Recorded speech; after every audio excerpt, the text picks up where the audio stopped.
Quelles sont les notions que tu dois maîtriser sur les épithéliums en histologie? C'est ce qu'on va voir dans cette vidéo. Mais avant cela, je te rappelle que j'ai créé une capsule de cours dédiée aux épithéliums. Donc si tu ne sais pas ce que c'est une capsule de cours, je t'encourage à écouter ce petit audio, puis nous on se retrouve juste après. On va essayer de parler un petit peu des épithéliums. Chaque capsule de cours est composée de 4 modes.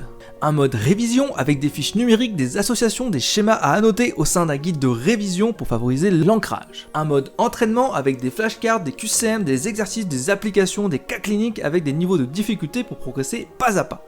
Un mode atelier en direct avec moi, en replay ou enregistré afin d'approfondir certaines notions et de combler tes lacunes. Et enfin, un mode examen avec des QCM pour te tester en conditions réelles. Chaque capsule de cours est unique et extrêmement complète pour t'aider à progresser à ton rythme. Tu trouveras toutes les informations concernant le catalogue des capsules en description de cette vidéo. Bonjour à tous, j'espère que vous allez bien, c'est NT, je suis super content de vous retrouver dans cette nouvelle vidéo capsule. Aujourd'hui, on va parler des épithéliums en histologie. Mais avant cela, bien entendu, si ce n'est pas encore fait, je t'encourage à t'abonner à la chaîne. Ok, j'apporte du contenu au quotidien, donc n'hésite pas à t'abonner pour ne jamais louper les prochaines vidéos. Alors déjà on va définir ce qu'est un épithélium, comme ça au moins vous avez des éléments clés, et puis ensuite on va aller dans le détail sur qu'est-ce que tu dois retenir concrètement là-dessus. Alors bien sûr on a les épithéliums. Alors la définition c'est que c'est un ensemble de cellules jointives juxtaposées, solidaires, les unes des autres par des systèmes de jonction, et séparées du tissu conjonctif sous-jacent par une lame basale. Je vous mets un petit schéma comme ça vous avez les éléments plus clairs en tête. Une fois que vous avez compris ça, vous allez comprendre par la suite qu'il y a deux grands types d'épithéliums. On a les épithéliums de revêtement, qui vont en fait revêter, je sais pas comment on dit, mais revêter les cavités de l'organisme, ou alors être à la surface du corps comme la peau. Alors la peau, attention, ce n'est pas un épithélium de revêtement, c'est l'épiderme qui est un épithélium de revêtement. Puisque la peau, ça constitue l'épiderme, le derme et l'hypoderme. Donc plein de pièges comme ça de QCM, donc faites bien gaffe à ça. Ensuite on a les épithéliums de type glandulaire, donc qui va avoir en fait une action directement sur des organes. Ça peut être des glandes comme les glandes salivaires, le foie, ça peut être bien sûr le pancréas, tout ça ce sont des glandes qui sécrètent des hormones ou des molécules. Donc il faut bien comprendre la différence entre un épithélium de revêtement et un épithélium glandulaire, ça c'est important. Une fois que vous avez compris ça, il faut aussi connaître les caractéristiques des épithéliums, donc vous devez savoir ça. Les épithéliums, en général, ils sont non vascularisés et plus ou moins innervés, c'est possible que ça soit innervé. Ils ont une cohésion liée aux cellules jointives par des jonctions serrées, ce qu'on appelle les zonula occludens, au pôle apical. Et on a des jonctions de type adhérence, donc vous avez des zonula adhérence, on a aussi des desmosomes et des démidesmosomes. Bon, c'est vrai que c'est assez complexe, parce que c'est certainement des nouveaux mots que vous ne connaissez pas encore pour l'instant, ça va venir, et donc j'aurai peut-être l'occasion effectivement de faire d'autres vidéos à ce sujet-là pour que vous ayez les idées claires. J'ai fait une vidéo sur les épithéliums, donc n'hésitez pas à aller la regarder. J'ai fait une vidéo où je détaille tout sur les épithéliums, n'hésitez pas à aller voir en détail si vous avez besoin de ça. Il faut savoir également que un épithélium c'est polarisé, donc vous avez un pôle apical et un pôle basal, c'est important. Et on a aussi du cytosquelette, évidemment, puisqu'on va avoir des filaments de cytokératine par exemple. Vous voyez, déjà, tout ce que j'ai dit, ça fait beaucoup de mots à retenir. Donc il faut bien stratifier les éléments pour apprendre étape par étape. Donc n'hésitez pas, au lieu d'apprendre 20 pages d'un coup, à plutôt apprendre quelques mots-clés et ensuite aller dans le détail étape par étape.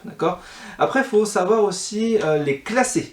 Et là, c'est vrai que c'est assez complexe puisque, par exemple, un épithélium de revêtement, on peut avoir tout simplement un nombre de couches qui est simple. Donc, monocouches, pas de problème. On peut avoir des stratifiés, c'est-à-dire plusieurs couches, et des pseudo-stratifiés. Ils font semblant qu'il y ait plusieurs couches, parce qu'en fait ils sont fixes à la lame basale. Le plus simple c'est que je vous mette à chaque fois un petit schéma, comme ça vous allez comprendre les éléments clés. Ensuite on peut aussi classer par rapport à la forme des cellules. Ça peut être des formes de type pavimenteux, donc c'est-à-dire aplati, cubique, ça peut être aussi prismatique, c'est plutôt cylindrique, etc., etc. On peut aussi faire par rapport à la différenciation apicale, pas simple à dire. Et du coup là on va avoir un plateau strié, ou des bordures en brosse, ou des stéréocytes, des cils vibratiques, bref, vous voyez, il y a énormément de structures à retenir. Et c'est vrai que les épithéliums, c'est pas quelque chose de très simple à aborder. Moi, j'ai vraiment beaucoup galéré à comprendre qu'est-ce qu'il fallait retenir par rapport à ça. Une fois que vous avez compris donc, déjà les différents rôles des épithéliums, je vous les donne, je vous les cite là les différents rôles. Donc en fait, vous avez un rôle de protection, un rôle de sécrétion, un rôle d'élimination, un rôle d'absorption, un rôle d'échange, un rôle de renouvellement. Vous voyez, il y a beaucoup de choses. Une fois que vous avez compris ça, une fois que vous avez compris comment les classer, une fois que vous avez appris tous ces éléments-là, maintenant, il va falloir apprendre les exemples. Et là, il y en a plein. Et si les profs ils vous demandent ça, il va falloir tous les connaître, parce qu'on peut vous demander, voilà, est-ce que la peau, justement, est un épiderme, enfin est un tissu de revêtement, un épithélium de revêtement. Et là, je vous ai dit tout à l'heure que c'était faux, parce que c'est l'épiderme. Et donc tout ça, en fait, tous ces exemples-là, vous devez les maîtriser, parce qu'il y a énormément de pièges très faciles à tomber dedans, et où vous faites quasiment tout savoir chaque année, parce que vous n'allez pas dans le détail, et c'est normal, vous n'avez pas forcément les éléments pour apprendre, pas assez peut-être de QCM, pas assez d'entraînement, donc forcément vous vous plantez. Et pour la plupart d'entre vous, vous préférez également éviter d'aller dans le détail dans l'histologie. Sauf que l'histologie, c'est l'inverse qu'il faut faire. Il faut vraiment pour le coup aller dans le détail, parce que c'est dans le détail que ça va faire la différence. Et puis ensuite, on a les épithéliums, les épithéliums glandulaires. Les épithéliums glandulaires, on va retrouver, pour faire simple, tout ce qui est parti de exocrine, endocrine et amphicrine. D'accord? Donc exocrine, c'est à l'extérieur de l'organisme, dans les cavités ou dans les cavités des organes creux, d'accord? Endocrine, ça va être dans le milieu interne, et puis amphicrine, ça va être à la fois endo et exo. On a un peu les deux, ok? Est-ce que vous avez compris le concept? Et ensuite, bien sûr, sur les glandes, on a différentes catégories de glandes. On peut aussi les classer sous forme de simples ou ramifiées. Et s'ils sont acineuses, tubuleuses, alvéolaires, mixtes, vous voyez, il y a beaucoup de mots-clés. Aussi, on peut regarder par rapport au canal excréteur, est-ce qu'il est absent ou est-ce qu'il est unique? Dans ce cas-là, on parlera de glandes simples. S'il est ramifié, on parlera de glandes composées. Et après, on peut regarder le mode d'excrétion utilisé, soit mérocrine, soit apocrine, soit holocrine. Ouh là là, ça fait quand même beaucoup de mots-clés tout ça. Et une fois que je vous ai cité ça, il faut connaître les, je sais pas, il y a à peu près une trentaine de glandes à connaître, du coup, dans votre corps. Il y en a un peu plus que ça, mais on vous donne comme exemple au moins une trentaine. Et l'idée, c'est de dire, voilà, à quoi et quel type de glande ça correspond. Voilà, et ça, c'est très difficile. Donc si à un moment donné, tu as vraiment un souci technique par rapport à ça, il ne faut pas hésiter à prendre la capsule de cours sur les épithéliums. J'ai créé vraiment beaucoup de contenu, beaucoup de QCM, beaucoup d'exemples pour que tu puisses vraiment apprendre efficacement. Voilà, j'espère que j'ai pu t'apporter des éléments de réponse dans cette vidéo. Moi, je te retrouve pour une prochaine vidéo capsule. Je te dis à très vite. Ciao, ciao, ciao, ciao!